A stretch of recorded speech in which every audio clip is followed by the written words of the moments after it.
Assalamualaikum warahmatullahi wabarakatuh.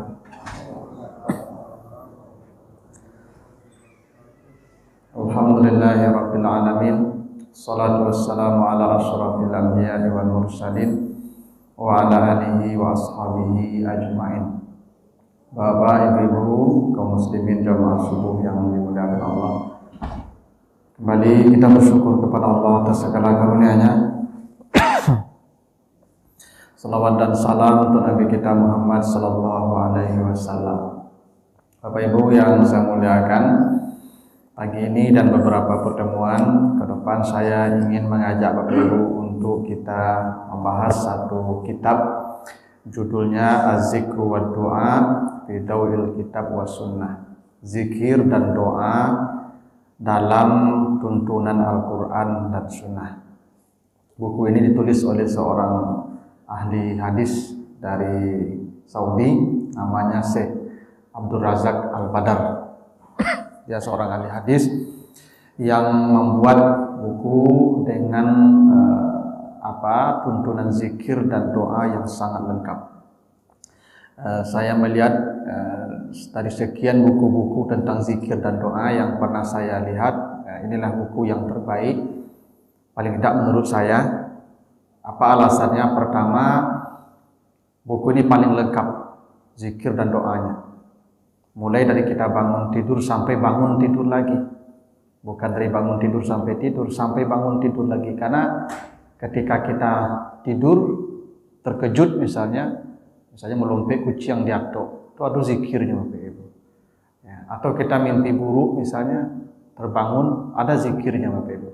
Atau kita mimpi baik, bangun, ada zikirnya Bapak Ibu. Jadi zikir ini mulai dari kita bangun tidur, apa zikir dan doanya, masuk kamar mandi, keluar kamar mandi, mengganti pakaian, keluar rumah, berjalan ke masjid, masuk masjid, keluar masjid, makan, minum, naik kendaraan, semua lengkap zikirnya Bapak Ibu. Itu makanya ini dianggap buku yang saya kira komprehensif untuk zikir. Yang kedua, ini berdasarkan hadis-hadis yang sahih dan Al-Quran tentunya.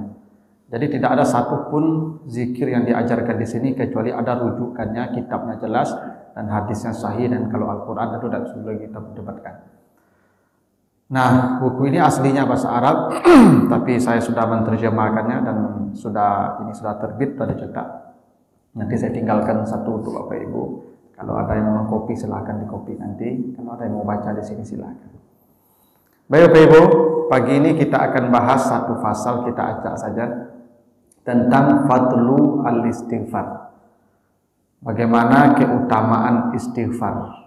Ya, bagaimana ayat dan hadis yang menjelaskan tentang keutamaan istighfar. Istighfar itu artinya permintaan ampun kita kepada Allah. Tapi istighfar itu arti harfiahnya Bapak Ibu dari kata ghafara. Ghafara itu artinya menutup. Ya. Jadi ghafara itu artinya menutup. Seperti ini, itu ghafara namanya. Jadi istighfar itu kita minta kepada Allah agar keburukan dan kemaksiatan yang kita lakukan itu ditutup Allah. Sehingga orang lain tidak tahu, dan dampak buruknya tidak menimpa kita dan orang-orang di sekitar kita. Karena Bapak Ibu, dosa itu selalu menghadirkan dampak buruk, baik bagi pelaku maupun orang di sekitarnya, hingga anak keturunan kita. Karena itu kita beristighfar tuh, ya Allah, tolong tutup dosa saya ini. Karena nanti di akhirat Bapak Ibu kita akan dibukakan semua. Wa hussila ma fis sudur. Semua dosa kita ini akan dibukakan kepada manusia. Itulah kenapa di akhirat nanti Bapak Ibu, wujuhu yauma izin khasyi'ah. Semua wajah tertunduk malu. Kenapa? Hari itu akan dibukakan semua dosa kita ke hadapan manusia. Ibaratnya sekarang Bapak Ibu, kita semua punya CCTV Bapak Ibu. Jadi rakib dan atid itu, atau rakibun atid itu tuh CCTV itu Bapak Ibu. Ya. Malaikat yang katanya mencatat kiri kanan tuh, itu CCTV itu. Jadi kita ini punya CCTV 24 jam. Nanti memorinya itu akan dimasukkan ke satu layar monitor, dan akan diputarkan ke hadapan semua orang. Nanti Bapak Ibu akan ketahuan dengan aslinya saya itu. Nanti Bapak Ibu mungkin meleng-geleng mencari ambo. Kok tahu Ustaz kok mau deko perangai itu dapat danga ceramah Okay. Sekarang ini kenapa Bapak Ibu duduk mendengar ceramah saya? Karena Allah masih menutupinya. Jadi kita ini mulia karena Allah masih menutupi keburukan kita. Andai dibuka, tidak ada satu orang pun yang mulia. Nak menutupi keburukan itu namanya istighfar. Meminta kepada Allah, ya Allah tolong tutupi keburukan saya. Jangan kau bukakan ke hadapan manusia. Cukup saya saja yang melihatnya. Kan ada nanti wa may ya'mal misqala dzarratin khairai yara. Wa may ya'mal misqala dzarratin syarrai yara. Cukup saya saja yang melihatnya. Jangan engkau bukakan ke hadapan orang banyak. Nah, meminta agar jangan dibukakan kepada orang, ditutupi, itu namanya istighfar. Itulah istighfar. Jadi istighfar itu bukan dihapus, Pak. Karena dosa kita tidak akan dihapus. Tidak ada dosa dihapus. Nanti dosa itu akan diperlihatkan kepada kita. Cuman kata Allah, yang itu sudah saya ampuni karena engkau dulu istighfar. Baru kita bahagia, Bapak Ibu. Karena janji Allah, siapapun yang berbuat jahat walaupun sebesar zarah, dia akan melihatnya nanti. Jadi dosa ini tidak dihapus, Pak. Jadi istighfar itu ditutup. Tidak ada yang tahu. Cukup kita saja. Yang kedua, makna istighfar itu agar dampaknya ditutup Allah kepada kita dan kepada orang sekitar kita. Karena Bapak Ibu, keburukan itu bahkan ada sebuah hadis, kalau ada orang berbuat maksiat, itu semua orang di sekitar tempat itu, konon katanya ada 40 rumah di sekitar itu menjadi bahagian dari kemaksiatan itu. Itu kenapa dulu Bapak Ibu, misal yang menyembelih onta Nabi Saleh berapa orang Bapak Ibu? Tis'atu rahtin kata Allah. Yang menyembelih onta itu 9 orang saja. Hanya 9 orang yang berdosa membunuh onta Nabi Saleh. Tetapi kata Allah, fadam dama alaihim rabbuhum bizambihim fasawwah. Semua penduduk negeri itu dihancurkan oleh Allah. Kenapa? Itulah buah daripada dosa yang dilakukan 9 orang itu, dampaknya ke semua orang. Itu buktinya. Bahwa dosa seseorang boleh jadi berdampak buruk pada orang banyak, apalagi keluarga dekatnya. Ya. Yang menangkap ikan di hari Sabtu, umat Nabi Musa Pak, kan pernah menangkap ikan di hari Sabtu, Pak, hari larangan. Hari Sabtu itu hari ibadah. Hari tidak boleh bekerja, tapi sebagian pergi menangkap ikan. Siapa yang menangkap ikan, Bapak Ibu? Tidak semua orang. Beberapa orang saja. Dan ibu-ibu sudah ikut menangkap ikan, ibu-ibu di rumah. Tapi yang jadi baru, Bapak Ibu, semua penduduk kampung itu jadi baru. Tanpa terkecuali. Termasuk ibu-ibu jadi baru juga ikut. Kenapa? Pekerjaan jahat suaminya, istrinya ikut juga menanggung beban. Nah, kita beristighfar, ya Allah tolong tutup dampak buruk kejahatan dan dosa saya ini untuk saya dan semua orang di sekitar saya. Itulah makna istighfar. Jadi istighfar itu memang penting, Bapak Ibu. Ya, itu kenapa Nabi Muhammad menjelang mati, menjelang meninggal dunia, setelah tugas beliau selesai, itu disuruh meminta ampun kepada Allah. Fasabbih bihamdi rabbika, ya, wastaghfir. Itu Nabi menjelang mati disuruh istighfar, Pak. Coba bayangkan Nabi itu tidak berdosa, Pak. Tugas beliau sudah sempurna. Tapi menjelang beliau dipanggil oleh Allah, wastaghfir. Minta ampunlah kata Allah. Istighfarlah. Nah, begitulah pentingnya istighfar untuk kita semua, Bapak Ibu, ya. Karena kata Nabi, kullu ibni Adam khata. Semua anak Adam tidak ada yang tidak berdosa. Semua anak Adam itu pendosa kata Nabi. Tapi sebaik-baik pendosa kata Allah, fastaghfaru lizunubihim. Mereka senantiasa beristighfar atas dosa-dosa mereka itu. Itu kenapa penduduk surga itu kata Allah apa? Wasari'u ila maghfiratin min rabbikum wa jannah. Bersegeralah kamu menuju surga Allah. Jadi surga Allah itu penghuninya siapa di antaranya? Allazina iza fa'alu fahishatan, mereka bila berbuat dosa, fastaghfaru li dzunubihim, mereka langsung beristighfar kepada Tuhan. Nah, sekarang kita lihat seperti apa ayat dan hadis-hadis yang menjelaskan tentang istighfarnya Nabi, dan itu akan menjadi contoh untuk kita. Kita lihat pertama surat Nuh ayat 11 sampai 12. Faqultu astaghfiru rabbakum innahu kana ghaffara yursilis samaa 'alaikum midrara wa yumdidkum bi amwalin wa banin wa ja'al lakum jannati wa yaj'al lakum anhara. Aku berkata kepada kaumku, ini Nabi Nuh Pak ya. Nabi Nuh berkata pada kaumnya, pada umatnya, istaghfiru rabbakum, perbanyaklah istighfar kepada Tuhanmu. Jadi ternyata perintah istighfar kok Pak, Nabi Nuh sudah memerintahkan itu pada umatnya Pak. Kata Nabi Nuh, perbanyak istighfar kepada Tuhanmu. Kalau engkau banyak istighfar, pertama, semua dosamu diampuni Allah. Jadi ketika kita mengatakan astaghfirullah itu Pak Ibu, semua dosa kita, kata Allah, ghafara, itu diampuni semua. Istighfar itu memang luar biasa Pak, hanya dengan satu kalimat. Umat Nabi Musa dulu Pak, ketika menyembah patung anak sapi, ya, mereka ingin bertobat Pak. Apa perintah Allah kepada mereka Pak? Faqtulu anfusakum. Semua yang ikut menyembah patung anak sapi itu bunuh diri. Itulah istighfarnya. Itulah minta ampunnya umat Nabi Nuh. Bunuh diri sedonya. Cara menghapus dosanya itu dengan bunuh diri. Kita gampang Pak, astaghfirullah. Semua dosamu akan diampuni oleh Allah. Bukan hanya diampuni dosamu, yursilis samaa 'alaikum midrara, Allah akan turunkan untukmu hujan yang banyak. Jadi Bapak Ibu, kalau mulai karyang negari Bapak Ibu, mulai jarang turun hujan tu, mungkin tusuh penduduk kampung tu banyak. Maka solusinya suruh mereka bertaubat sama-sama, istighfar. Karena turunnya hujan dengan istighfar itu berbanding lurus. Kekeringan dengan banyaknya dosa itu berbanding lurus pula. Maka kalau di satu negeri Ibu mulai hujan kok jaranglah, kekeringan sering, itu boleh jadi penduduk ya itulah banyak dosanya, maka suruh perbanyak istighfar. Karena janji Allah bila istighfar banyak, hujan pun akan turun banyak. Nah, itu luar biasa Pak Bu ya, hebatnya istighfar itu.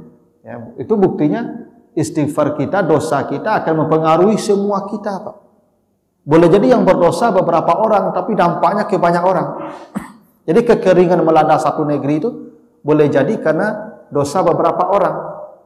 Ada sebuah kisah Bapak Ibu dulu, Nabi Musa itu pernah mengajak kaumnya untuk salat istisqa.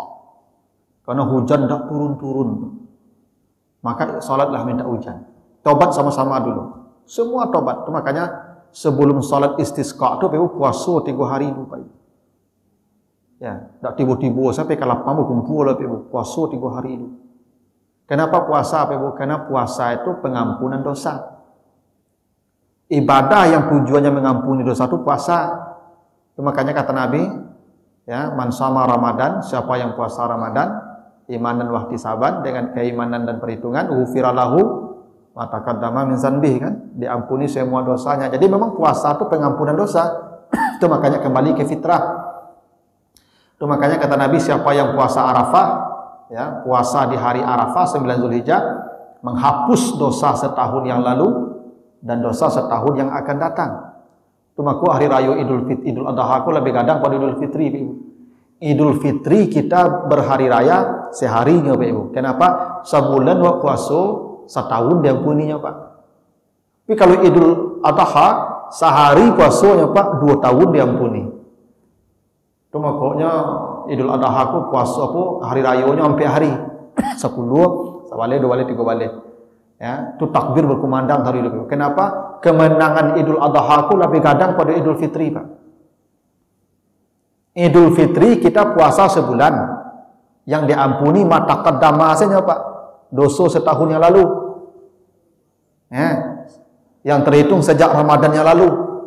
Ya, sejak Ramadan yang lalu sampai Ramadan sekarang ke setahun tuh mata kedama. Kalau bulan Ramadan kita puasa 30 hari, setahun diampuninya Pak. 30 hari puasa dah.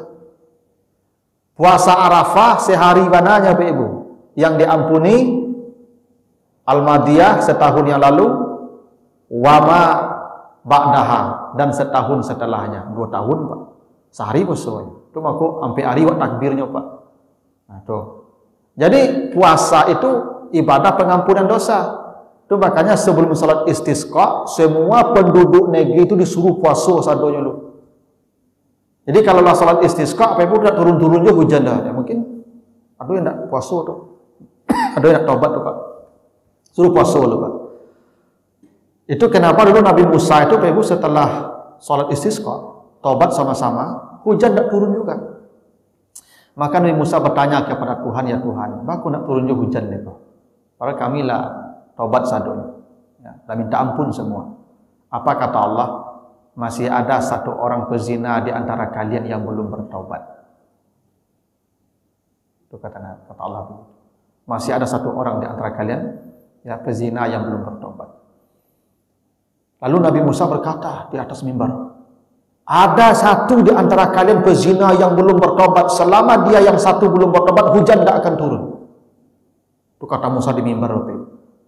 Tak lama setelah Musa bicara, labik hujan turun. Turun hujan. Maka Musa berkata ke Tuhan, ya Tuhan, lah turun hujan bagus. Kata Allah, nyolah bertaubat mencik itu. Apa kata Musa? Ya Tuhan, tunjuan kamu siapa orangnya mencik itu. Jadi Musa ingin tahu lah Pak, kepo Musa itu. Ya. Mau orangnya mencik tadi itu menjadi biang masalah itu. Apa kata Allah? Waktu dia bermaksiat saja, saya tidak mempermalukannya kepada manusia. Sekarang dia sudah bertobat, apa layak saya mempermalukan dia kepadamu? Tak kita sebutkan. Itu rahmatnya Allah. Ketika dia bermaksiat saja, tidak saya permalukan, kata Allah. Apalagi sekarang dia sudah tobat. Masa saya kasih tahu kepadamu? Malulah dia. Nah, jadi itu artinya dosa kita ini Pak, walaupun satu orang yang berdosa, bisa jadi berdampak ke banyak orang. Itu kenapa kata Allah, kalau kamu istighfar banyak, maka akan diturunkan hujan yang banyak pula. Gitu. Yang kedua kata Nabi Nuh nih, ini kepada kaumnya, wa yumdidkum bi amwalin. Bila kalian banyak beristighfar, Allah akan melapangkan hartamu. Ingat janji Allah Bapak Ibu, bila kita banyak beristighfar, Allah melapangkan harta kita. Bukan membanyakkan Pak ya, lapang yo banyak, itu beda Pak. Allah tidak mengatakan wa yukthirkum bi amwalin, tidak. Allah membanyakkan hartamu, tidak, tapi melapangkan. Yumdid itu lapang. Kenapa boleh jadi orang banyak dapat Pak? Itu sampai. Ada orang diagi banyak Pak, justru menyusahnya. Lalu lapaya, istirahat tak dapat, yo banata seso Pak. Tu tadu harap doko ndak lapang. Patang kau aku pernah dengar berita apa Ibu? Ada pengusaha paling kaya di Indonesia kok Ibu. Ya. Istrinya artis cantik. Perawatan tiap bulan ke Amerika. Untuk kuku ini mungkin 100 juta perawatannya. Itu kan jadi rancak ya Pak. Ya. Istri rancak, artis, kayu tak tangguh. Tapi tertangkap narkoba suami istri. Hah? Enggak beritanya Pak. Ya. Banyak kan hartanya Pak? Banyak. Tapi harta tidak melapangkan dia. Buktinya Pak? Ketika ditanya, Pak kok narkoba? Tekanan pekerjaan. Harus mengelola haratuku, aku tidak boleh berkurang, harus bertambah. Hingga tidak bisa lalu malam. Gara apa? Gara mengurus harta yang banyak. Stres setiap malam, tidak bisa tidur, makanya narkoba solusinya. Itu bukti bahwa harta yang banyak belum tentu melapangkan. Kata Allah, bila kamu istighfar yang banyak, hartamu akan dilapangkan oleh Allah. Boleh jadi tidak banyak diagi Pak. Diagi secukupnya saja Pak. Cuman Masya Allah. beribadah nak panah talambe, bersedekah bisa, sekolah anak lancar, apa yang kadi bali dapet, ya kan nak panah pusing kepala nak panah apa. Ya. Itu namanya harta yang dilapangkan Allah. Ya. Dan itu kuncinya istighfar, Pak. Istighfar. Tidak ada jalan lain, Pak. Apa kalau ingin lapang rezeki kita, maka jalannya istighfar. Banyak itu perlu, Pak Ibu, tapi banyak itu tidak selalu membuat kelapangan kita. Ya. Boleh jadi kita sedikit, Pak. Ambo dulu, Pak Ibu, ketika di kampung kerajaan Ambo, Pak Ibu, menyabik rumput. Ambo berkabau dulu, Pak Ibu. Kabau berkampiang. Jadi, Ambo tu kawan, Pak Ibu, apa-apa sama menyabik rumput sore-sore yang Ambo tu, Pak Ibu. Selalu buat nasi. Kalau motong rumput, kau buat nasi, Pak Ibu. Dimakan saya di situ. Malam maghrib tu rumah Pak Ibu kadang. Nah, apa kau nyoba sambal apa, Pak Ibu? Buat nasi sesumpi tu, Pak Ibu ya. Dari pandan tu kampian namanya. Itu kok hitung giang tu, Pak Ibu tu sembe nasi tu, Pak, sesumpi tu banyak tu. Ini buat padek tu, Pak. Buat padek tu banyak tu. Tu makan bertiga dah sumpi tu, Pak. Sambalnya apa, Pak Ibu? Sabu ari namanya, Pak Ibu. Sabu ari itu, Pak Ibu, kerambi itu dikuku, ya. Di Pak tu digiliang ke batu lado, ya. Tu dirandang, ya. Ada orang mari dulu, Pak, kayu dulu kan bari, Pak, tak basinso loh, batarik mereka, Pak. Tu sabuk-sabuknya tu, apa model itu lah tu, model kerambi yang dirandang tu, Pak.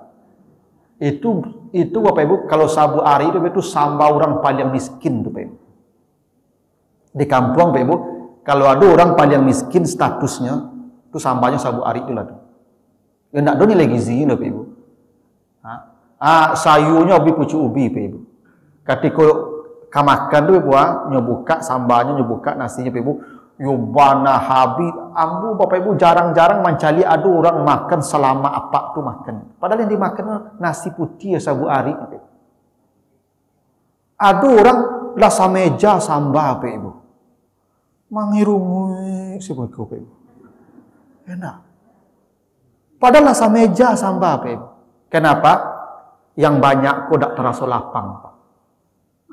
Tapi yang saketik kok, Pak, walaupun itu, tapi lapang dia, Pak, nikmatnya makan, Pak. Itu buktinya tidak selalu material banyak jumlahnya akan mendatangkan kelapangan, akan mendatangkan kelapangan di hati kita. Justru kelapangan itu akan datang, kata Allah, istaghfiru rabbakum, perbanyaklah istighfar kepada Tuhan. Itu Allah janjikan begitu.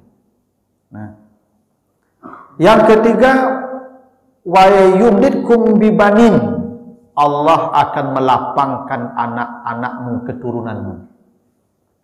Jadi anak cucu kita ni, Pak Ibu, akan memberikan kelapangan dalam hidup kita.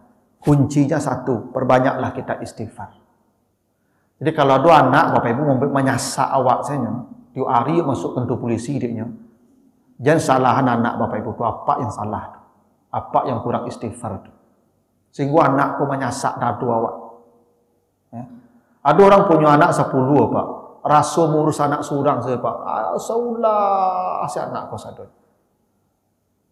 Tapi ada orang punya anak cieknya, Pak, dua banai minta ampun. Kenapa? Boleh jadi masalahnya bukan pada anak, pada bapak ibunya yang kurang istighfar. Kalau kita banyak istighfar, Allah jamin anak kita melapangkan kita. Itu janji Allah begitu, Pak. Percayalah, Bapak Ibu. Ya, karena Allah tidak akan pernah menyalahi janjinya. Istighfar akan membuat anak-anak kita menjadi lapang bagi kita. Makanya ada anak-anakku, Pak Ibu, ya, pokoknya salah keluar rumah tu tanang hati induknya, Pak Ibu, karena anakku tidak akan berbuat masalah di luar. Tapi ada orang tua ku, anak saya ala keluar rumah, Pak Ibu, ku pasti pulang bawa masalah di pokok. Ada orang yang mengadu, kalau nak orangnya rusaknya rumah orang, tokonya, ada anak orangnya tinjunya, tidak ada anak macam tu ya. Sehingga anakku setiap pulang pasti ada masalah, Pak Ibu. Nah, itu apa kurang istighfar. Perbanyaklah istighfar. Lalu kata Allah, wa yaj'al lakum jannat, Allah akan jadikan untukmu kebun-kebun yang banyak. Jadi kebun yang banyak tuh maksudnya apa Bapak Ibu? Bisa jadi ini kebun ini, pangan, ya, itu terkait dengan istighfar penduduk negeri. Bila kebun-kebun sudah mulai kekurangan buah-buahan, makanya dulu Bapak Ibu, penduduk bangsa Sabak, jadi bangsa Sabak di Yaman tuh Bapak Ibu, itu dulu hidupnya tak tanggung hebatnya Bapak Ibu. Ya, kiri kanan kebun lebat, tak tanggung pangannya melimpah. Tapi ketika mereka banyak berbuat dosa dan tidak lagi beristighfar, apa yang terjadi? Datang Sailul Iram namanya. Datang banjir bah, melanda kebun-kebun semua, maka kebun itu kemudian berubah menjadi pahit. Buah-buahnya kemudian tidak lagi seperti semula. Maka mereka terusir dari kampungnya, mencari pekerjaan ke negeri-negeri tetangga. Menjadi TKW, menjadi TKI Pak, ke negeri tetangga. Itu pernah dialami bangsa Sabak. Mereka kehabisan pangan karena istighfar yang kurang. Jadi boleh jadi Pak, kalau kebun-kebun kalau mulai rusak, kini kalau mulai kekurangan pangan Pak. Kita negaranya negara agraris, negara pertanian, subur, air banyak, tapi impor beras, impor bawang, impor, satunya impor Pak. Itu bukti awak mulai kehilangan kebun Pak. Kata Allah, kalau kamu banyak beristighfar, Allah jadikan untukmu kebun-kebun yang lebat. Kini Pak, hampir awak menemukan ada lahan yang menghasilkan cukup pangan Pak. Tidak. Kenapa? Boleh jadi Allah sudah mencabut ya kebun-kebun yang lebat itu dari kita karena dosa kita banyak dan istighfar kita kurang. Makanya dulu Pak, Masya Allah, di kampung lu Pak, orang tak ada pegawai dan gaji tak ada Pak. Orang hidup sawah, panen pun tak sekali setahun ya Pak. Kenapa? Dulu apa tekan apa? Sudah menjabik padi kok Pak, tak langsung dibajak loh Pak. Ketika mau ketik-ketik itu 80-an tekan ada buat Pak. Ketika sudah membajak sawah kok Pak, itu melayang-layang loh Pak. Enak, melayang-layang loh Pak. Lah tumbuh rumput-rumput, tuh mencari belalang nih Pak. Mencari belalang itu di rumput-rumput sawah tuh, lah tinggi rumputnya Pak, baru dibajak. Dibajak tuh Pak. Dan jerami kok tak dibakar loh Pak, dipadakan busuk situ. Itu dah Pak. Maka sekali setahun orang panennya Pak, cuman cukup pangan orang Pak Ibu. Kok dikecet anak orang 10 dulu Pak Ibu. Jarang-jarang anak orang duonya Pak. Itu 80-an tuh Pak, coba cari anak orang Pak. Jarang-jarang duonya Pak, ratu-ratu 6, 7, 8, 9, 10. Kita kalau kecil lo anak orang seketik, banyak anak orang. Awak seketiknya. Ya. Tapi cukup pangan mereka. Kenapa? Allah menjadikan untuk mereka, sawah mereka lebat, kebun mereka lebat, sehingga mereka tidak kekurangan pangan, hingga walaupun mereka panen sekali setahun saja. Kenapa? Boleh jadi istighfar mereka lebih banyak dari kita. Kini panen langsung tiba traktor. Enak? Seminggu sudah panen kok lepas tanam balik Pak. Tak panas sawah kok menganggur loh Pak. Kacau zaman dulu loh Pak ya. Kami layang-layang lo baru kami cari bilalang lo Pak. Tak. Langsung dipajak Pak. Besok pagi pajak timbul langsung traktor. Tapi tak panas cukup je pangan kita Pak. Boleh jadi dosa kita banyak dan istighfar kita kurang. Maka Allah cabutlah kebun-kebun yang lebat tadi dari kita. Makanya kan kadang-kadang awak berpikir aneh, Bapak. Orang Arab tanah gersang, pangan cukup. Kita tanahnya subur, kurang gizi. Kan jadi aneh, Pak. Perlu bertanya itu, Pak. Orang yang tidak ada lahan, cukup pangannya, Pak. Kita yang lahannya banyak, tongkat saja jadi tanaman, kekurangan gizi kita. Itu kuncinya istighfar ternyata. Lalu wa yaj'al lakum anhara, kalau kamu banyak istighfar kata Allah, Allah jadikan untukmu sungai-sungai yang banyak. Jadi air sungai kok Pak memang dipengaruhi istighfarnya penduduk negeri. Bila sungai sudah banyak yang kering, itu tanda dosa penduduk negeri itu banyak dan istighfar mereka kurang. Dulu Pak di kampung Ambo Pak, di Solok Selatan tuh Pak, itu batang air itu Pak berlubuk-lubuk. Kami ketik-ketik mandi tu Pak, tu pakai rakit batang pisang tu Pak. Ya. Asal awat tabang pisang diparak tu Pak, tu dak dobek rakit. Yo lama mandi kini Pak, jangan batang pisang le Pak. Ya dah. Yang gadang le. Kayu ketik saya dak anyuitnya le Pak. Lagi sajak Supreme, sajak apa tu, gas bumi listrik, Pak. Di Sulawesi Selatan tu dah ada Pak, dua hari ya di karya panen itulah karya yang tengah iya tu. Kok tibu je labek Pak, dah tanggung banjir langsung. Kenapa? Sungai tidak lagi Allah jaga untuk kita karena dosa kita banyak. Istighfar kita kurang. Ini kok benda bakali kan, jadi ayahnya Pak Ibu kan. Kan nak kadang ayahnya ada Pak.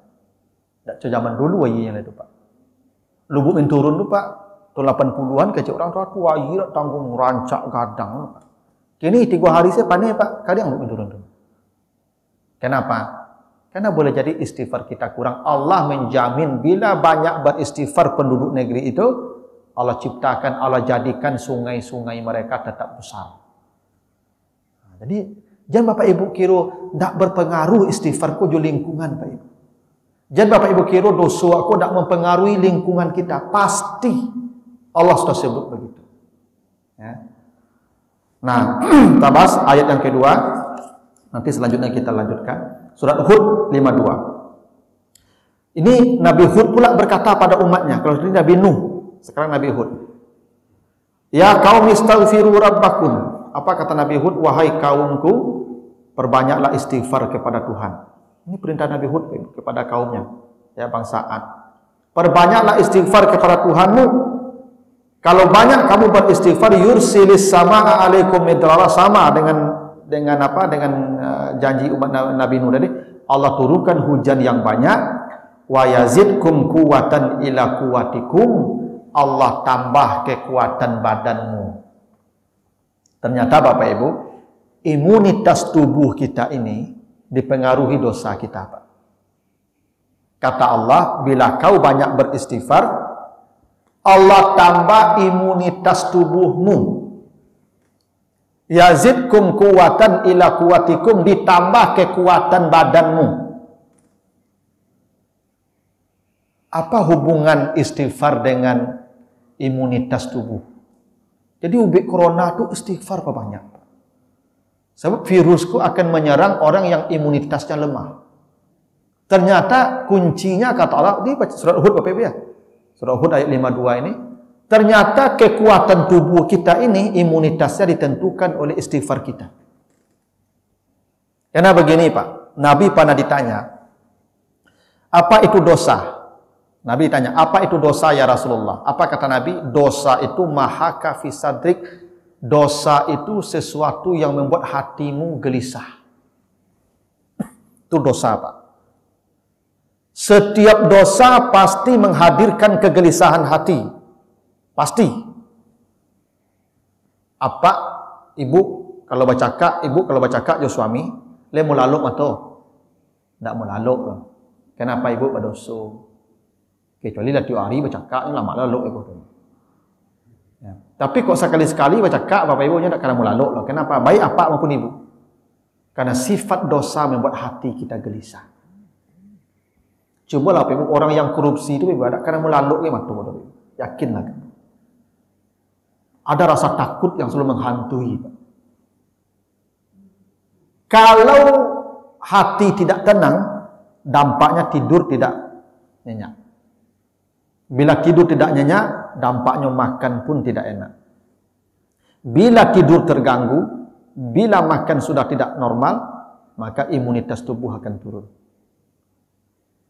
Maka kata Nabi, kata Allah, istighfar obatnya.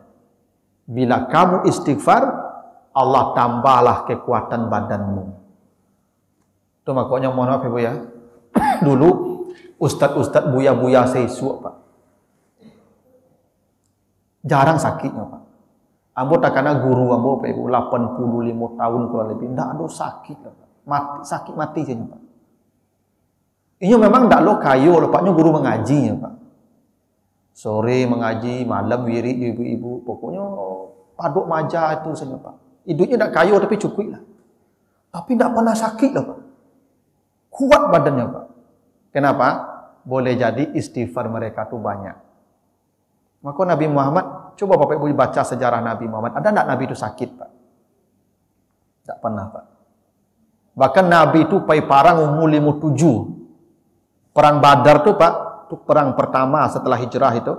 Umur Nabi perang Badar tuh 57 tahun. Sampai umur 63 tahun, 17 kali Nabi perang. Awak umur 57 baru pensiun, Pak. Nah, itu mulai ke sakit pinggang, sakit lutut, itu mulai bertungkik-tungkik. Kenapa? Nabi ku 57 baru perang baru, Pak. Kenapa? Nabi itu kuat fisiknya, Pak. Bukan soal makanan, bukan soal olahraganya, Pak. Kenapa? Boleh jadi istighfar beliau itu banyak. Nanti kita lihat istighfar Nabi, kata Nabi, saya ini ada masa malasnya. Kata Nabi begitu, saya ada punya masa malas. Tetapi semalas-malasnya saya di hari itu, istighfar saya 100 kali dalam sehari. Kalau adalah masa malas Nabi, maka semalas-malasnya Nabi itu, kata beliau, 100 kali dalam sehari saya istighfar. Bayangkan masuk rajinnya. Ya Pak. Awak masuk rajin, kok nak sampai satu hidup lagi masuk malih. Ya Pak. Wajar Nabi itu kuat sampai meninggal dunia, tidak ada sakit, Bapak Ibu. Karena kuncinya memang istighfar. Nah, kita cukupkan 2 ayat ini dulu, Bapak Ibu. Nanti ayat berikut dan hadis berikutnya kita lanjutkan di tema berikutnya. Kalau ada pertanyaan, saya persilakan, Bapak Ibu. Silakan, Pak.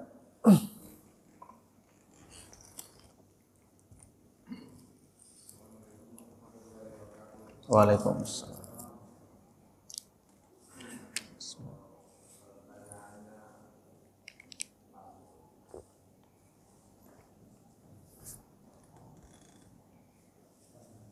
Allah atau sebaliknya manusia bersyahadat kepada Allah. Kaitannya dengan istighfar tadi. Kemudian hambanya bersyahadat, hamba bersyahadat kepada Allah. Kemudian Allah bersyahadat kepada Allah. Kapan Allah bersyahadat kepada hambanya dan apa syahadat? Terima kasih. Assalamualaikum warahmatullahi wabarakatuh. Waalaikumsalam warahmatullahi wabarakatuh. Wah, ini pertanyaan apa kok gak barik jawabnya. Setahu saya ada hadis sahih Bukhari Muslim, Nabi ditanya, Nabi sedang duduk bersama para sahabat. Datanglah orang yang tak dikenal, tapi Nabi tahu siapa yang datang. Sahabat tak tahu itu siapa yang datang. Tapi laki-laki langsung bertanya. Sahabat sedang duduk ramai-ramai. Lalu dia berkata, ya Rasulullah, mal iman. Ya Rasulullah, apa itu iman? Maka Nabi menjawab, al-iman antashhad alla ilaha illallah wa Muhammadar Rasulullah. Bahwa engkau bersaksi tidak ada Tuhan selain Allah dan Muhammad itu adalah utusan Allah. Maka itulah yang menjadi dasar bila seseorang mengucapkan kalimat itu, asyhadu an la ilaha illallah wa asyhadu anna Muhammadar Rasulullah, maka dia sudah beriman namanya. Jadi yang dituntut itu kita yang bersyahadat. Syahadat itu artinya persaksian bahwa kita bersaksi Allah satu-satunya Tuhan dan Muhammad adalah utusannya. Tapi Allah bersyahadat untuk makhluknya, ini yang agak sulit menjelaskannya. Kalau Allah bersalawat, betul, innallaha wa malaikatahu yusalluna 'alan nabi. Sesungguhnya Allah dan para malaikat bersalawat kepada Nabi.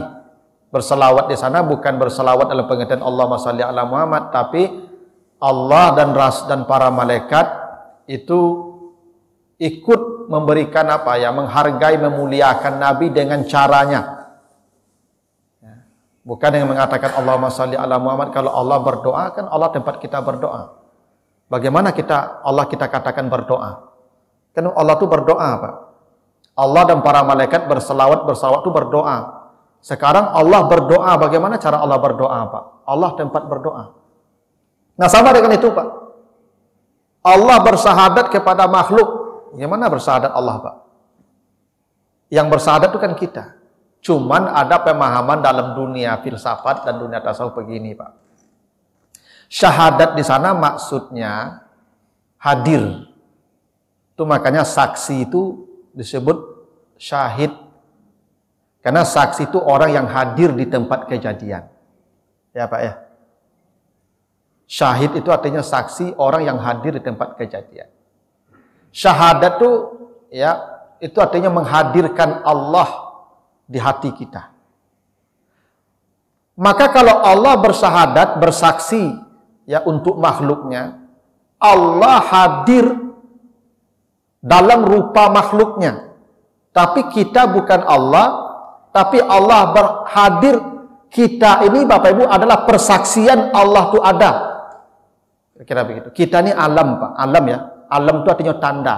Tanda, kenapa kita disebut alam? Karena kita ini menjadi tanda Allah itu ada.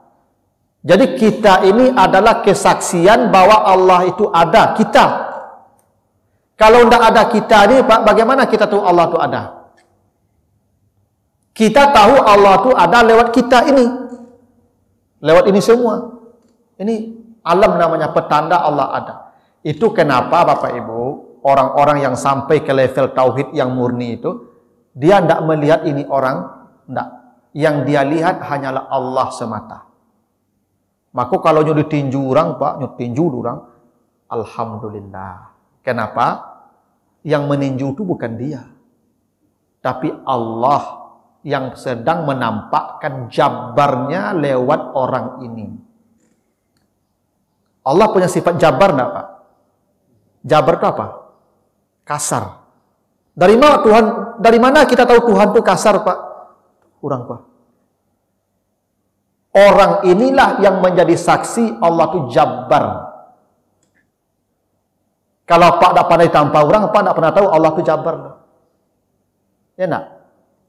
Itu makanya orang-orang saleh, Ibu, kalau ditampar orang, alhamdulillah hanya baca. Kenapa? Karena dia tidak melihat orang.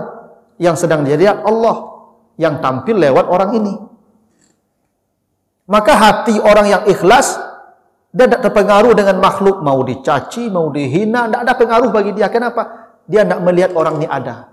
Karena yang ada hanya satu-satunya Allah. Kita ini tanda saja Allah ada. Itu maksudnya Allah bersaksi dengan makhluknya. Kita ini menjadi saksi Allah ada. Kalau ada apa mentraktir rambo, makan, alhamdulillah. Kenapa? Saya sedang menampak wahabnya Allah. Allah wahab kan? Allah itu tukang traktir, Pak.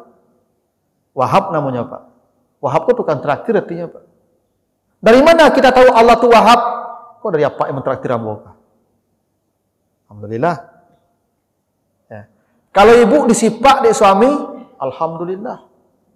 Kenapa? Allah sedang menampakkan kaharnya lewat suami saya.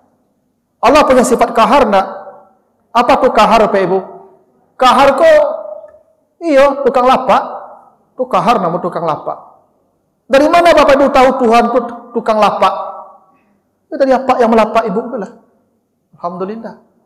Tak kaberang-berang Ibu lah, alhamdulillah. Nah, itu yang namanya tauhid, Pak. Tauhid itu artinya esa seesa-esanya Allah tuh, Pak. Kalau apa ditampa orang berang apa? Berarti apa lu melihat Allah di situ? Apa masih melihat manusia yang menampar? Karena la haula wala quwata illa billah kan? Bisa tak orang itu menampar kita kalau tidak ada izin Allah? Bisa tak orang itu menampar kita kalau tenaga Allah tidak dikasih ke dia? Tidak, Pak. Kan kekuatan tidak ada yang punya kecuali hanya Allah yang punya kekuatan, Pak. Satu-satunya yang punya kekuatan Allah itu tauhid namanya, Pak. Kalau apa orang ku punya kekuatan, berarti tauhid apa bermasalah. Nah, cuman yang modeko tidak banyak orang bisa sampai loh, Pak. Ya. Itu yang tauhid namanya itu, Pak. Jadi Allah bersaksi dengan makhluk, bukan Allah mengatakan asyhadu an la ilaha illallah wa asyhadu anna muhammadar rasulullah.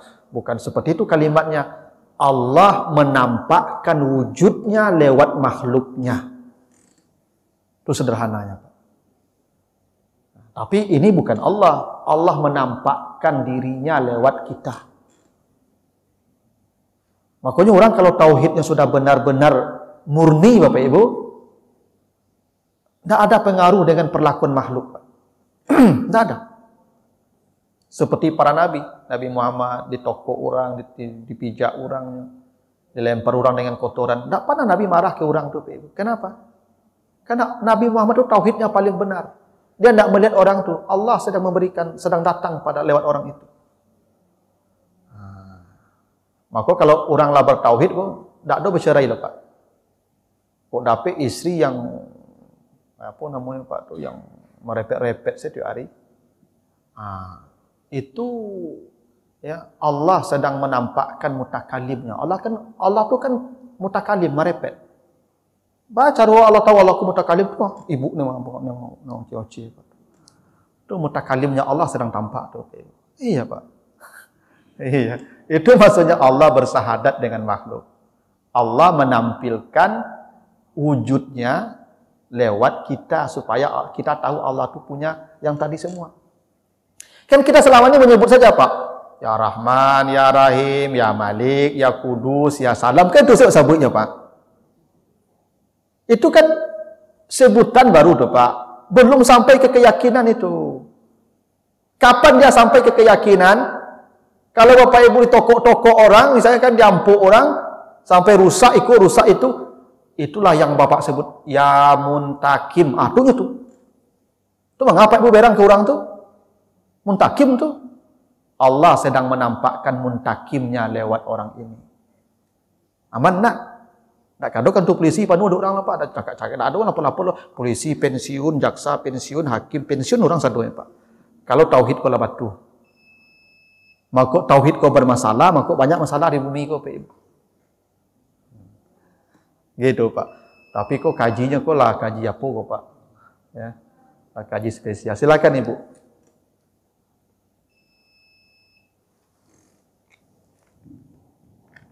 Assalamualaikum warahmatullahi wabarakatuh. Waalaikumsalam. Apakah boleh kalau wanita yang berhalangan para atau yang kedua, apakah boleh maksudnya kalau lagi kita ngobrol saudara kita berpikir bersifat rohani, apakah ini tidak baca Allah baik lakukan berbeda? Baik. Terima kasih. Sama-sama. Ibu yang sedang menstruasi atau yang sedang junub lah, baik laki-laki juga yang sedang junub, walaupun tidak bukan sebab menstruasi, yang dilarang tu salat, la taqrabus salah, jangan kau dekati salat, wa anta junuban ketika sedang junub, la yamussuhu ilal mutahharun, jangan menyentuh Al-Quran kecuali setelah suci, jangan tawaf ya di Ka'bah, dan jangan masuk masjid. Hanya itu. Jadi orang haid junub yang dilarang itu 1 salat, 2 tawaf, 3 memegang mushaf, 4 masuk masjid. Kalau baca Quran, baca. Membaca tidak dilarang selama tidak memegang. Bisa Ustaz, bisa lah. HP. Ya HP kok, baca. Kau kan ada Quran kok, tidak mushaf kok. Yang dilarang tu mushaf. La yamussuhu, mushaf. Kalau HP tidak mushaf, HP. Tapi kan ada Quran itu memori. Memori boleh. Makanya Quran mushaf tidak boleh masuk kamar mandi, tidak boleh bawa ke WC. Kenapa? Kira kitab suci. HP bukan kitab suci, bawalah ke WC. Kan ada Quran Ustaz, kan memori cuman. Kalau memori tidak masalah. Itu apa tambahan aja tuh, fiturnya itu. Kalau memori di kapal luambu kok ada Quran walaupun tidak banyak. Abu tidak pernah meninggalkan kapal luambu di luar WC lah, Ibu. Kalau masuk WC bawa kapal luambu. Ya kan memori tidak ada masalah. Asal mula HP. Yang dilarang tuh Ibu pegang Quran. Baca Quran saja boleh, apalagi istighfar. Ibu tidak boleh los dari zikir. Tidak boleh los walaupun sedang haid. Apa jaminan Allah? Di sini di pengantarnya saya tuliskan di sini. Di surah Az-Zukhruf ya ayat 36. Ya Az-Zukhruf 36. Wa may ya'shu an zikrir rahman nuqayyid lahu syaitanan fahuwa lahu qarin. Siapa yang los dari menyebut Allah, berzikir maksudnya, setan akan menguasainya dan dia langsung jadi kawan dekatnya setan. Maka ketika haid, ibu-ibu yang tak berzikir tu pa emosi. Tu aku ibu-ibu ketika haid kau pa emosi, sensitif gitu. Kenapa ibu sedang berdakuk je setan? Aku ibu sedang haid kau banyak yang pemberang. Enak. Memang ibu dilarang salat, tapi kalau ibu los berzikir, disitulah setan menguasai ibu. Itu janji Allah begitu. Wa may ya'shu an dzikrir rahman nuqayyid lahu syaitanan. Siapa yang los dari zikir, setan menguasainya langsung. Makanya ibu ketika haid itu boleh istighfar, boleh berzikir, boleh baca Quran. Yang tak boleh itu memegang mushaf. Zikir ibu sebanyak-banyaknya. Ya, sedang haid itu boleh. Ya. Yang kedua, sedang ada tamu. Dok berzikir, istighfar. Tak boleh ibu. Kalau tamu tiba ke mota, galak-galak Pak. Maksudnya dalam hati. Iya. Kalau dalam hati kan tak fokus mota lah tu. Melayani tamu tu ibu, tu wajib. Berzikir kau sunat kau. Jangan sampai bapak ibu sibuk mengejar yang sunat tapi mengabaikan yang wajib. Datang tamu ke rumah apa mau aja tamu tu, kecuali menyambut orang kau, menyambut orang dak lah.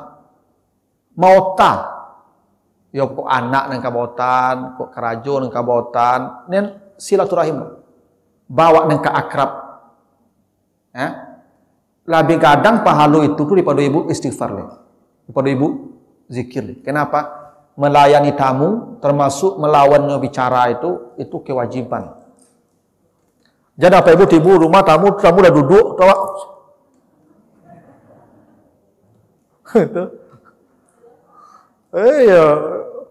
Justru membuat tamu bahagia keluar rumah itu pahalanya besar. Keluarnya di rumah awak, rasa bahagia tamu itu keluar rumah. Kan ada tamu kalau rumah kan ibu kecewanya kan. Lapaya awak panik jauh-jauh cikunya dibawa ke rumahnya. Lengah-lengah saya zikir-zikir saya paduk. Itu ibu. Ya. Betul Bapak Ibu. Baik yang dilakukan tu pakai tasbih kan. Kawanku duduk kan tu kosong surang wah. Mengecek tamu kau. Tak boleh begitu Ibu, Bapak. Justru layani dia. Wajib melayani tamu tu Ibu. Gadang pahalanya tu mah. Membuat tamu kita puas bahagia, makanya Nabi Ibrahim di surat Az-Zariyat ayat 24 sampai ayat 20 sampai 30. Nanti Bapak baca itu surat Az-Zariyat 24 sampai 30. Nabi Ibrahim Pak datang tamu malam-malam ke rumahnya Pak. Pertama, sebelum tamunya duduk, datang makan langsung Pak. Itu caranya membahagiakan tamu. Lah sudah makan baru diajak tamu ko mau Pak. Tak berzikir Ibrahim lah Pak, mau Amo kasih datang baaiko sampai tamuku kami singgah, kama kita engkau akan melahirkan istrimu akan melahirkan hamil melahirkan anak. Tu kama sudah kau lay ambo kapai ketampe keponakan engkau Nabi Lut. Ambo akan menghancurkan mereka. Kemenakan ambo Pak kemenakan engkau ambo selamatkan. Mota Pak. Ibrahim yang malaikat kau. Tak berzikir Ibrahim lah Pak. Ya. Jadi jangan Bapak Ibu ya salah paham tu berzikir kadang palu cuman melayani tamu tu lebih kadang tu mota lah selama-lamanya tamu tu. Ya. Cuman kan ada aturannya juga. Tamu itu ya datang ke rumah orang bil busra harus membawa kabar gembira. Tapi kalau tamu kau kamu nyusahan orang pulang awak ibu hati orang itu ndak usah bertamu. Syarat tamu tu Pak datang membawa kegembiraan kepada tuan rumah. Itu syaratnya. Yang kedua datang mukramin, datang dalam keadaan mulia. Bagaimana mulia datang diundang atau janjian. Dia apa-apa ibu-ibu jangan mendodok ke rumah orang. Ya, janjian dulu. Ambo akan datang ke rumah. Bila bisa menerimu ambo. Cek mana itu. Pokoknya siapkan mereka suruh tiba tu. Cari waktu yang cocok. Tak mendadak saya tiba Pak Ibu. Ya, namanya seorang nama tu. Nah, yang ketiga, harus ada basa-basi. Ya, ketika tuan rumah bagi makanan, tamunya tidak makan, Pak. Ibrahim ketika dia bagi makanan, Pak, tidak disentuhnya makanan itu. Itu maksudnya basa-basi. Jangan ketika dia bagi orang makan, Pak dia lu sadunya kan, makan sadunya. Pak melapian saleru ke rumah orang itu tidak boleh. Ya kan? Tidak boleh Pak tamu pun lapian saleru, Pak. Ya dah. Jadi adabnya banyak.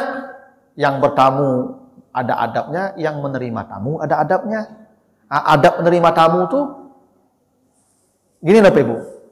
Bapak Ibu kalau ada orang bertamu ke rumah kita, beri dia kesempatan berbicara lebih banyak. Ada orang pergi bertamu ke rumah awak, tuan rumah yang banyak mengecek. Tak boleh.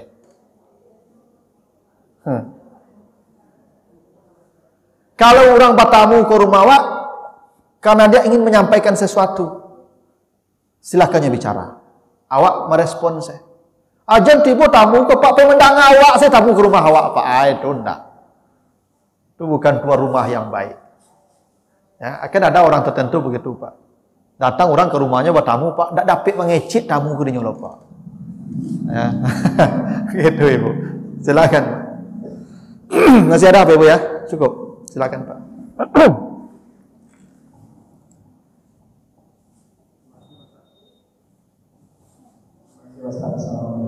Waalaikumsalam. Pada akhirnya rezeki itu kan bisa dilakukan sama-sama. Jadi sebaik-baiknya rezeki itu kan dilakukan sama-sama. Tapi ada sebentar ulama yang mengatakan bahwa zikir yang dilakukan sama-sama itu harus mengikuti tata yang dilakukan oleh Nabi. Bahkan ada ulama mengatakan kalau kita baca Al-Fatihah saja setelah salat itu maka yang tidak boleh. Nah, itu maknanya memang seperti ini. Itu pertama. Yang kedua, untuk yang nggak istighfar, bagaimana cara istighfarnya? Apakah ada lafaz khusus? Memang pada waktu kita baca dari beberapa ulama itu ada istighfar yang berbeda dengan mana saya seperti astagfirullahaladzim apa yang artinya, dan juga ada yang sayyidul sifat seperti antara bila itu sudah selesai. Lalu yang menjadi pertanyaannya sebenarnya yang di bentuk yang spesifik dari istighfar itu bagaimana? Dan mana yang kita lakukan? Lalu yang ketiga itu kita tadi bahwa Nabi beristighfar 100 kali dalam hari. Nah, padahal sebenarnya kalau menurut pendapat saya itu 100 kali istighfar kan tidak begitu sulit sebenarnya. Tapi kan seorang dari dokter katakan kalau 100 kali istighfar itu kan seorang agak sulit gitu untuk kaitannya. Tapi kalau kita di salat itu kalau 100 kali istighfar itu kan ada 2-3 kali dalam waktu yang terpakai. Nanti itu bapak kasih saya Baik Pak, yang pertama nanti Bapak Ibu baca surah An-Nisa ayat 103. Kata Allah, فَإِذَا قَضَيْتُمُ الصَّلَاةَ فَاذْكُرُوا اللَّهَ قِيَامًا وَقُعُودًا وَعَلَى جُنُوبِكُمْ. Apabila kamu telah selesai salat, berzikirlah sambil berdiri, duduk atau berbaring. Itu perintah Allah Pak. Bila kamu telah selesai salat, maka berzikirlah sambil berdiri, duduk atau berbaring. Ini yang menjadi dasar Pak, zikir yang paling baik itu setelah salat. Tapi bukan yang setelah salat. Nanti banyak ayat-ayat ini Bapak Ibu baca di buku ini jelas semua kapan saja waktu-waktu ini perintahkan berzikir. Fa iza qadaitum manasikakum, apabila kamu telah selesai melaksanakan rukun haji, sudah wukuf, maka fazkurullah, berzikirlah kepada Allah. Jadi tempat-tempat zikir itu banyak Pak. Salah satunya setelah salat. Maka rugilah Bapak Ibu setelah salat langsung pergi dan tidak berzikir. Padahal hebatnya Bapak Ibu, perintah zikir setelah salat itu bukan duduk, qiyam, jalan. Setelah salat kata Allah, berzikirlah kamu berdiri. Kenapa berdiri perintahnya pertama tidak duduk Pak? Karena di dunia aku banyak orang sibuk pada orang pensiun. Yang sibuk sudah assalamualaikum pai daleh. Sambil jalan tu dia berzikir. Astaghfirullahalazim allazi la ilaha illa huwal hayyul qayyum. Sambil jalan. Yang lah pensiun Qu'ud, duduk. Itu Pak. Yang lah pensiun, lutut lah sakit, berjalan lah payah, bergolek lah. Sambil bergolek, berzikir. Yang penting setelah salat tu zikir. Dan ingat Bapak, memang ada riwayat pertama Nabi bacakan astagfirullahalazim, la dan seterusnya. La ilaha illallah wahdahu la syarikalah. Nanti ada zikirnya sini, ada lengkap. Apa saja zikir dibaca Nabi setelah salat ada. Ada hadis-hadisnya. Lalu Allahumma antas salam wa minkas salam wa ilaika ya'udu salam. Ini ada. Semuanya ada tuntunannya Pak. Nah, soal Al-Fatihah. Nabi tidak pernah baca Al-Fatihah setelah salat zikir. Kan perintah umumnya tadi zikir. Kata Allah, bila kamu selesai salat berzikir. Al-Fatihah itu zikir enggak Pak? Kenapa kita katakan zikir? Karena Al-Quran. Dan Al-Quran itu zikir. Nahnu nazzalna zikra. Kami menurunkan zikir. Al-Quran itu zikir dari Al-Fatihah sampai An-Nas. Perintah Allah apa tadi? Bila kamu selesai salat, berzikir. Memang Allah tak mengatakan bila selesai salat baca Fatihah. Memang Nabi Allah tak mengatakan begitu. Tapi Fatihah itu include dalam kata fazkurullah. Jadi saya aneh juga Bapak Ibu, ada ustaz mengatakan viral Pak. Tidak ada baca Fatihah setelah salat. Tak pernah dicontohkan Nabi. Aduh. Sampai mana memikirkan, memahami ayat ini. Allah memang tak menyuruh baca Fatihah. Bukan berarti kita larang baca Fatihah. Maksud zikir itu ya Fatihah lah salah satunya. Beginilah, Bapak Ibu sudah Assalamualaikum, ambil Quran langsung baca Bismillahirrahmanirrahim, Alhamdulillah, sampai itu zikir setelah salat tu. Karena perintah Allah bila selesai salat berzikirlah. Ya. Jadi boleh Pak baca Fatihah, boleh selama tu kalimat-kalimat thayyibah, jangankan Al-Quran. Boleh. Itu perintahnya di surah An-Nisa 103 tadi. Nah, istighfar itu Pak, nanti juga ada di sini dijelaskan oleh penulis buku ini. Macam-macam Pak. Ada istighfar itu doa Rabbil firli. Itu istighfar itu Pak. Nabi Sulaiman di surat Shad itu istighfarnya ketika Nabi Sulaiman terlambat sembahyang asar gara-gara memandikan kuda. Apa kata Nabi Sulaiman? Rabbil firli. Ya Allah ampuni saya. Nabi Adam ketika berdosa turun ke bumi. Apa istighfar Nabi Adam? Rabbana zalamna anfusana wa illam taghfir lana wa tarhamna lanakunanna minal istighfar juga tuh Pak. Nabi Yunus ketika lari dari kaumnya berdosa, dia marah kepada kaumnya, dimakan ikan. Istighfar dalam perut ikan itu Nabi Yunus. Apa istighfarnya? La ilaha illa anta subhanaka inni kuntu. Nah, itu istighfarnya. Ada yang populer. Ini istaghfiru rabbakum di surat Nuh tadi, di surat Hud tadi. Apa maknanya? Astaghfirullah. Itu yang paling populer. Ada yang hebat lagi. Yang ada dalam ini disebutkan jenis istighfar itu yang disebut Sayyidul Istighfar. Siapa yang membacanya sekali di pagi hari, sekali di sore hari, apa? Maka kalau mati dia menjelang terbenam matahari masuk surga. Bila dia baca di sore hari, sekali saja kata Nabi, mati menjelang pagi masuk surga. Oh, mati kok kalau tak pagi, kalau tak siang malam Pak. Yakinlah Pak kamu. Kalau dibaca pagi mati menjelang malam, surga. Dibaca sore mati menjelang pagi, surga. Apa itu kata Nabi? Allahumma anta rabbi la ilaha illa anta khalaqtani wa ana abduka wa ana ala ahdika wa wa'dika mastata'tu. Allahumma inni a'udzubika min syarri ma sana'tu abu'u laka bi ni'matika alayya wa abu'u bi dzambi faghfir li fa innahu la yaghfiru dzunuba illa anta. Panjang Ustaz, dia lu napa? Saya itu kalau apa ada panjang itu. Kalau apa baca tu hari dak kepanjang itu. Ya, itu namanya Sayyidul Istighfar. Bapak cek aja lah di Google tu, set di Google tu Sayyidul Istighfar. Oh, keluar cuma di Google tu. Ya. Macam-macam Pak istighfar itu. Bapak pilih salah. Ya 100 kali itu minimal. Nabi katanya semalas-malasnya saya tidak kurang 100 kali istighfarnya. Astagfirullah, astagfirullah. Bahkan ada hadis Nabi Ibu ya. Ya. Siapa yang membaca istighfar 100 kali sehari, ya, maka diampuni semua dosanya walau kazabadil bahri, walaupun sebanyak buih di lautan. walaupun sebanyak pasir di pantai, walaupun sebanyak dedaunan yang ada di muka bumi. Kalau dia baca istighfar 100 kali dalam sehari. Nah, kan tak lo susah loh Pak.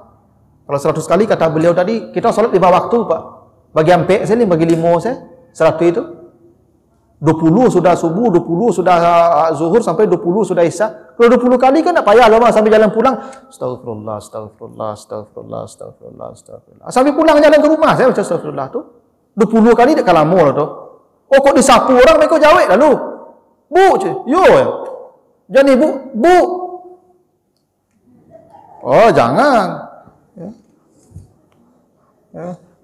Begitulah Bapak Ibu ya. Mudah-mudahan ada manfaatnya. Nanti kita lanjutkan, lebih kurang mohon maaf. Subhanakallahumma wa bihamdika asyhadu an la ilaha illa anta astaghfiruka wa atubu ilaika. Assalamualaikum warahmatullahi wabarakatuh.